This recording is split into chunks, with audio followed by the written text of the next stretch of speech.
In numerous arenas, from creation science to cultural gun control aversion, America strikes many of us as the world's champion of misinformation and lunacy. Nowhere is this dubious distinction more stunning than in the domain of global climate change.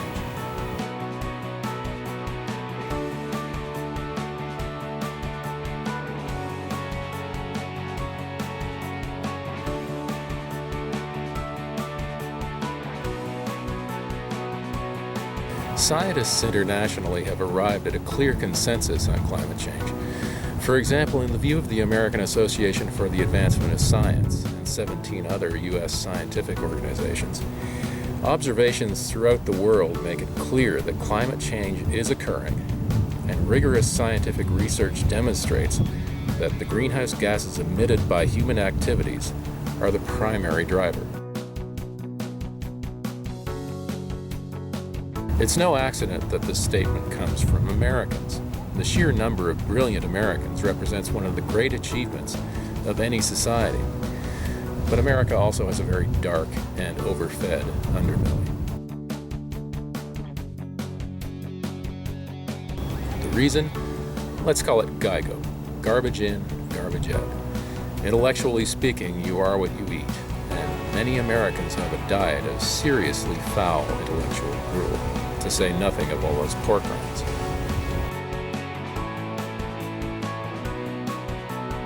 Let me start with the garbage out part, because its staggering scale is something regular folks like you and me can have trouble getting our heads around. A little like the distance to the Andromeda Galaxy or the vast popular appeal of the Kardashians. A survey published in 2011 showed that Americans are about 10 times more likely to believe that people will never be harmed by climate change, compared to respondents from the other 14 countries surveyed. More than a few Americans have their heads in the sand.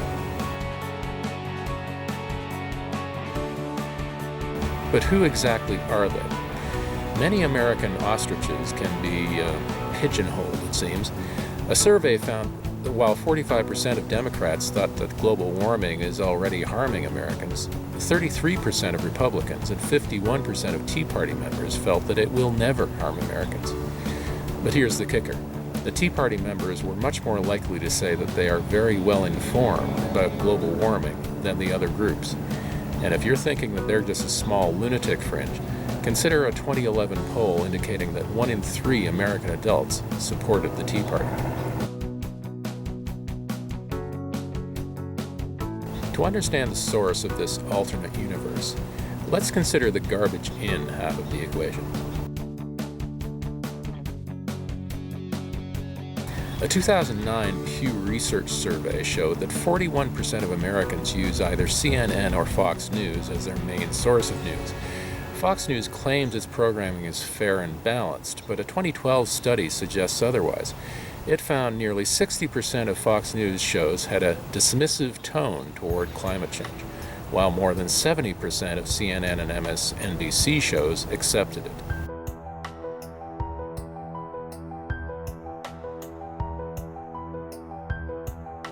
Okay, so I guess we saw that coming. Less predictable, perhaps, was the finding in the same study that the connection between watching cable news and accepting or questioning global warming is stronger among Republicans than among Democrats. The garbage cycle continues. Maybe this is what American exceptionalism means.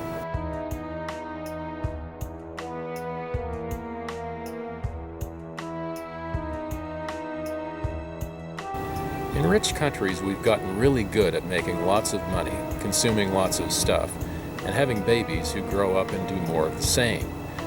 But some people, you know, are never satisfied. Take economists.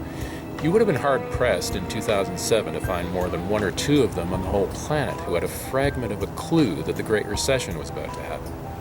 Nevertheless, when it's observed that birth rates in Italy have fallen decisively, economists confidently warn of dire consequences for the living standards of Italians.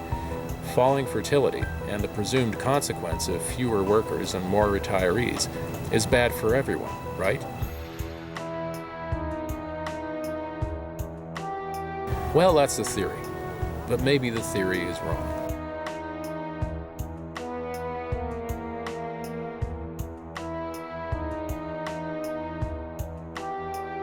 In fact, the pseudoscience of neoclassical economics is a house of cards based largely on a set of equations inexplicably adapted from a physicist's conservation of energy equations in the 19th century, and ignores broader global realities.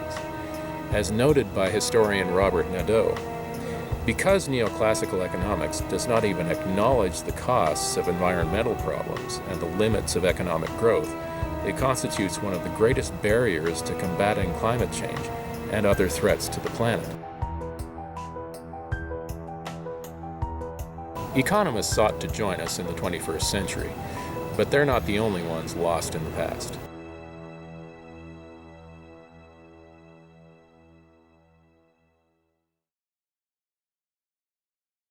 Industrialists have long supported robust fertility for obvious reasons. Babies grow up to buy the stuff they're selling. Religious organizations have done much the same, for comparable reasons. Governments, ever mindful of military and economic threats, both real and imagined, have used public policy to promote ever-increasing numbers of taxpayers and potential soldiers through higher birth rates. Our civilization's most powerful entities are on the same page.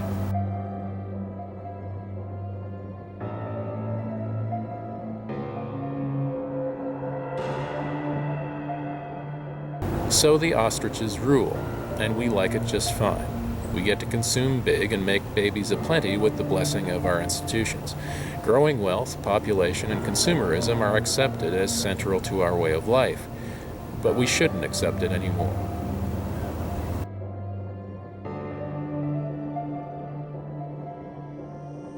During the Cold War, America and the old Soviet Union believed, as sovereign states, that they should have all the nuclear weapons they wanted, enough to unleash Armageddon. And mostly, we trusted them to keep it under control. Today, faced with a much more gradual degradation of the planet, our general complacency is perhaps even more understandable. As before, our leaders mostly assure us that we don't need to make any uncomfortable changes. We can just keep paying our taxes, raising our families, and consuming. Our governments will handle climate change, they tell us.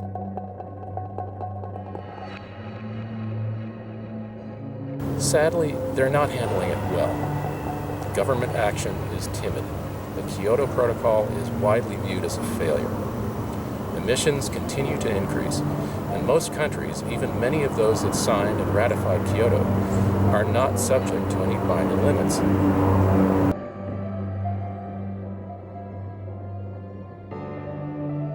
It could take decades for a groundswell of concern to spur adequate government action. As citizens, we can't wait for that. We need to act now.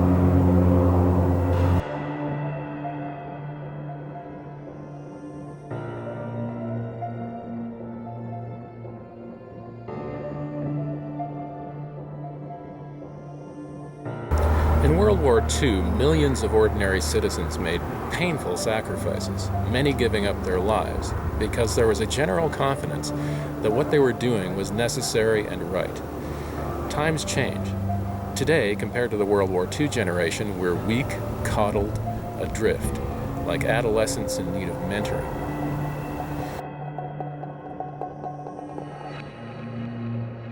An unfair comparison, maybe. But surely we can agree that the pace of global change is unprecedented and that we're failing to keep up. Science has given us compelling reasons to act, every bit as clear as the reasons to fight Hitler, if we choose to. Tragically, however, business as usual persists, imperiling future generations.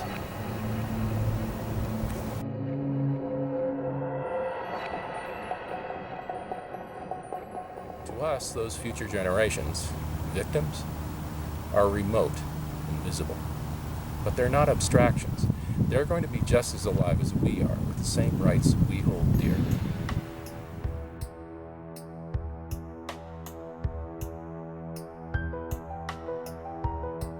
Psychologists have names for the strategies we all use to cope with uncomfortable realities: denial, judgmental discounting.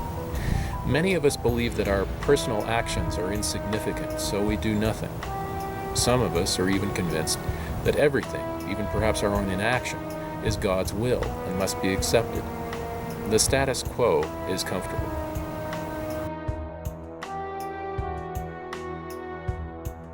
And yet, we accept uncomfortable changes all the time. When we have to wait in traffic because a bridge is being repaired, some complain, but most of us roll with it, knowing the work is necessary.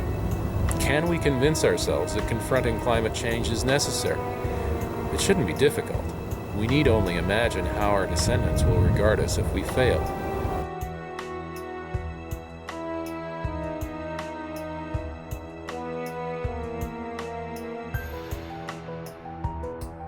So, to be kind ancestors, what should we do? We know many good answers: using less electricity, burning less gasoline, recycling, planting trees, pestering politicians. These are not controversial. But there is an elephant in the room, a largely ignored force multiplier: having fewer children.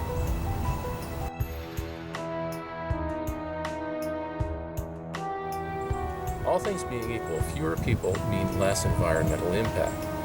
The author of The Population Bomb, Paul Ehrlich, summarized this as I equals PAT. That is, environmental impact is a function of population, affluence, and technology. A and T essentially represent consumption, a key measure of which is carbon dioxide emissions per capita. For example, according to the World Bank, the average Liberian is responsible for 0.1 metric tons of CO2 each year, and the average American, 17.3.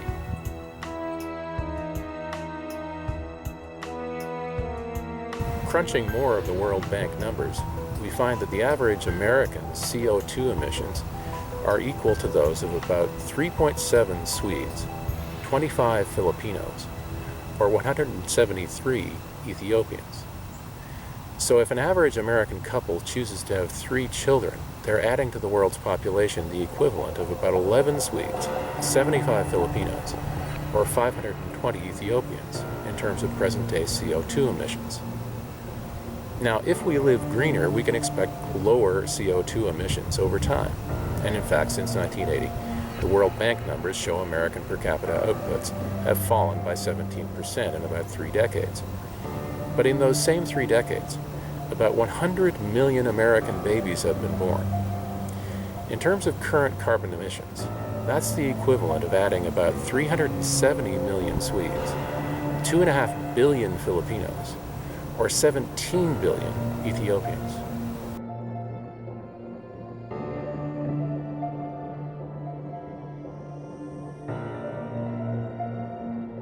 Scarier still, our good life is widely seen as a model.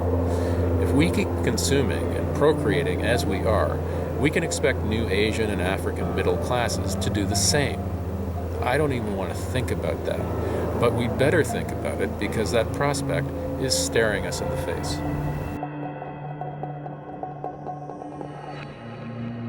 Other worrisome possibilities are less obvious, but we better think about them also. Many of these will flow from biodiversity loss. We have already driven untold thousands of species to extinction, destroying what the eminent biologist and Pulitzer Prize-winning author Edward Wilson calls vast potential biological wealth.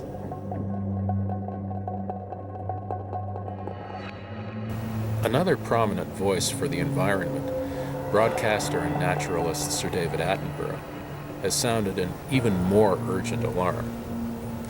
We are a plague on the earth. Either we limit our population growth, or the natural world will do it for us.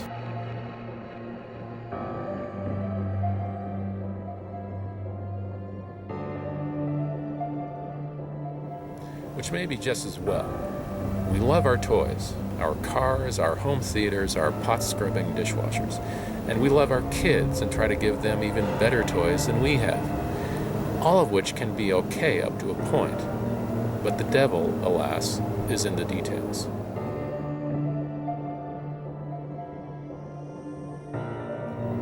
Ostriches are not the most intelligent animals in the world, but let's give discredit where discredit is due. They don't bury their heads in the sand. We do. Looking for someone to sell a toaster as a time machine, or simply pretend that something in plain view just isn't there? Call a human.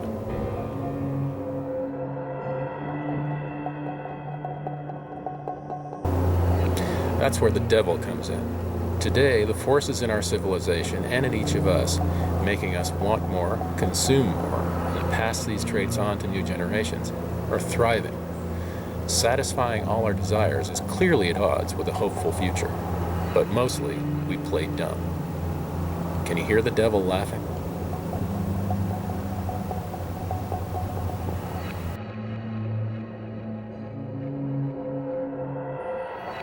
No, it isn't just Tea Partiers or Rush Limbaugh who are conveniently ignorant. To one degree or another, it's you and me. The metaphorical ostrich is within every one of us. Let's pull our heads out of the sand, fast, for the children and for their children.